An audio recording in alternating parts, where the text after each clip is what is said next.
Ce petit message est adressé au président Ibeka et tous les membres de son gouvernement. Le Mali ne doit plus être la propriété privée des soi-disant personnalités qui sont incapables de coordonner des actions stratégiques à la hauteur de leur poste pour sortir le Mali de la crise de guerre au nord. Quand on voit aujourd'hui le Mali sombre au point de s'écrouler, c'est parce que vous faites payer le peuple la facture de votre incompétence camouflée par la bêtise de la France. Monsieur Ibeka, cette question est pour vous. Vous êtes le président de la République du Mali pour sauver le Mali et défendre ses intérêts ou pour foncer le Mali dans le piège de la France? C'est une grosse honte pour le président d'une république de regarder des centaines de jeunes soldats maliens tomber tous les jours au prix de sauver le drapeau du Mali du complot que vous, Ibeka, que vous avez cautionné par l'inaction de ne pas riposter avec détermination. Les membres de votre association, dans une puissance d'affinité, qui se disent le gouvernement du Mali, n'apportent aucune solution aux besoins de la jeunesse malienne, au point de voir clair dans ses rêves. Monsieur Ibeka, pour se dire la vérité, la politique, elle n'est pas faite pour vous. Votre présidence à la destinée du Mali est la retombée du hasard de suffrage mal orienté par la démagogie de la France.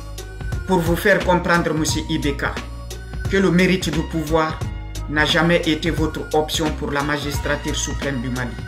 Ça se voit même à travers votre façon de diriger le pays avec la peur au ventre. Monsieur Ibeka, je suis de Guinée-Conakry. De cette distance, je vous regarde dans le rétroviseur de la faiblesse d'un président soumis à la volonté de la France, qui n'est pas encore prêt à se sacrifier pour défendre les grands principes de l'épanouissement de la République. La République du Mali est une grande nation qui mérite mieux que votre gouvernement. Au nom de la démocratie, vous avez vendu la grandeur du Mali à ses ennemis, qu'elles soient françaises ou les rebelles du Nord, peu importe. Monsieur Ibeka, ce peuple qui vous a élu avec tous les honneurs du monde, vous n'avez pas été reconnaissant envers ce peuple. Parce qu'aujourd'hui, si ce peuple du Mali souffre, c'est à cause de votre incompétence politique. À travers cette petite vidéo, je vais rendre un vibrant hommage à tous nos braves soldats maliens qui sont tombés en défendant le drapeau du Mali.